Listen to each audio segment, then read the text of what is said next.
বাংলাদেশ একটি শান্তিপ্রিয় দেশ এবং বাংলাদেশ কখনোই চায় না যে কোনো দেশের সাথে বাংলাদেশের বিরোধ হয়। তবে পৃথিবীতে এমন কিছু দেশ রয়েছে যে দেশগুলোর সাথে বাংলাদেশের রাজনৈতিক, অর্থনৈতিক এবং কূটনৈতিক বিরোধ রয়েছে। এছাড়াও এই বিরোধগুলোর পেছনের মূল কারণ হচ্ছে ভূখণ্ড, জলসম্পদ এবং ধর্মীয় মতাদর্শ। বন্ধুরা, আজকের ভিডিওতে আমরা জানব বাংলাদেশের সবথেকে শত্রু 5টি দেশ সম্পর্কে। তো চলুন ভিডিওটি শুরু করা যাক। বন্ধুরা, 5 নম্বরে রয়েছে উত্তর কোরিয়া। বাংলাদেশ এবং কোরিয়ার মধ্যে সম্পর্ক খুবই শীতল এবং বাংলাদেশের মুক্তিযুদ্ধের সময় উত্তর কোরিয়া পাকিস্তানকে সমর্থন করেছিল। ফলে বাংলাদেশ যখন স্বাধীনতা অর্জন করেছিল তখন বাংলাদেশের সাথে উত্তর কোরিয়া কূটনৈতিক সম্পর্ক স্থাপন করেনি। কিন্তু পরবর্তীতে 1999 সালে দেশটি বাংলাদেশের সাথে কূটনৈতিক সম্পর্ক তৈরি করে। তবে বাংলাদেশ এবং উত্তর কোরিয়া সম্পর্ক একেবারেই সীমিত ছিল, কারণ বাংলাদেশ উত্তর কোরিয়াকে একটি স্বৈরাচারী দেশ হিসেবে বিবেচনা করে এবং উত্তর কোরিয়ার পরমাণু অস্ত্র কর্মসূচি ও মানবাধিকার লঙ্ঘনের তীব্র সমালোচনা করে থাকে বাংলাদেশ।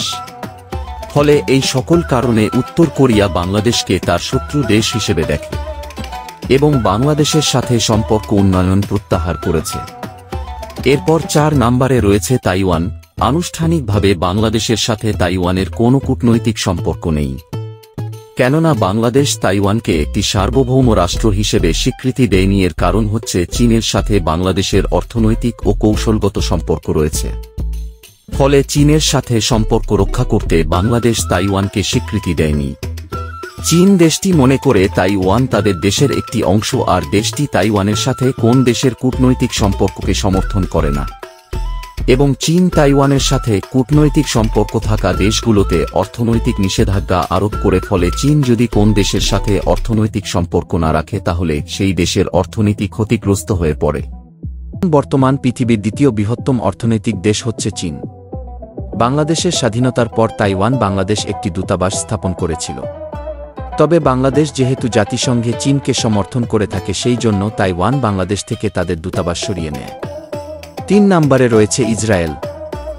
বাংলাদেশ ও ইসরায়েলের সাথে আনুষ্ঠানিকভাবে কোনো কূটনৈতিক সম্পর্ক নেই। তাছাড়াও বাংলাদেশ এখনও পর্যন্ত ইসরায়েলকে দেশ হিসেবে স্বীকৃতি দেয়নি। বাংলাদেশ সব সময় ফিলিস্তিনিদের সমর্থন করে থাকে, এই জন্য ইসরায়েলের সাথে বাংলাদেশের সম্পর্ক অতিরিক্ত তিক্ত। এমনকি বাংলাদেশ মনে করে ইসরায়েল একটি অবৈধ রাষ্ট্র এবং ফিলিস্তিনিদের উপর অত্যাচার করে যাচ্ছে ইসরায়েল। ফলে বাংলাদেশ এবং ইসরায়েলের মধ্যে কখনো সম্পর্ক তৈরি হয়নি। এছাড়াও বাংলাদেশের পাসপোর্ট ব্যবহার করে পৃথিবীর সকল দেশে ভ্রমণ করা গেলেও ইসরায়েলে ভ্রমণ করা নিষিদ্ধ। 2 নম্বরে রয়েছে ভারত। বাংলাদেশ এবং ভারত দুটি প্রতিবেশী দেশ এবং যাদের মধ্যে দীর্ঘ ও জটিল ইতিহাস রয়েছে। স্বাধীনতার পর থেকেই বাংলাদেশকে ভারত অর্থনৈতিক, সামাজিক ও রাজনৈতিকভাবে সহায়তা করে থাকলেও সাম্প্রতিক সময়ে দেশ দুটির মধ্যে বেশ কিছু বিষয় নিয়ে বিরোধ দেখা দিয়েছে।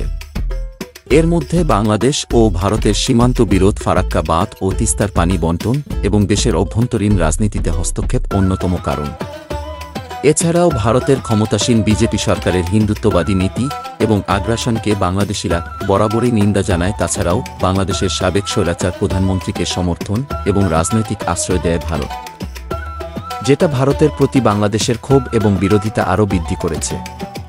1 নম্বর এবং বাংলাদেশের অন্যতম শত্রু দেশ হচ্ছে মিয়ানমার। প্রায় সময় বাংলাদেশ ও মিয়ানমারের মধ্যে দ্বন্দ্ব লেগেই থাকে। এছাড়াও মিয়ানমার বাংলাদেশের সাথে যুদ্ধ করার জন্য বাংলাদেশকে শুধু উস্কাতে থাকে। বাংলাদেশ এবং মিয়ানমারের মধ্যে দীর্ঘদিনের বিরোধ রয়েছে। 2 দেশের বিরোধের অন্যতম কারণ হচ্ছে রোহিঙ্গা সমস্যা নিয়ে। রোহিঙ্গাদের উপর মিয়ানমার প্রচুর অত্যাচার করেছে এবং রোহিঙ্গাদেরকে দেশ থেকে বের করে দিয়েছে 2017 সালের দিকে। মিয়ানমার সরকার রোহিঙ্গাদের বিরুদ্ধে সামরিক অভিযান চালায়, যার ফলে লক্ষ লক্ষ রোহিঙ্গা তাদের বাড়িঘর ছেড়ে এসে বাংলাদেশে আশ্রয় নেয়। এছাড়াও মাঝে মধ্যে বাংলাদেশ এবং মিয়ানমারের বর্ডারে মিয়ানমারের সৈন্যরা বাংলাদেশে ঢুকে পড়ে এবং বাংলাদেশের সৈন্যদের উপর আক্রমণ করে। তারা বারবার তাদের সাথে যুদ্ধ করার জন্য বাংলাদেশকে উস্কানি দিয়ে থাকে। তো এইসব কারণে বাংলাদেশ এবং মিয়ানমারের সম্পর্ক অনেক তিক্ত। বন্ধুরা, আশা করি আপনারা বাংলাদেশের সবথেকে শত্রু 5টি দেশ সম্পর্কে জানতে পেরেছেন। ধন্যবাদ সবাইকে।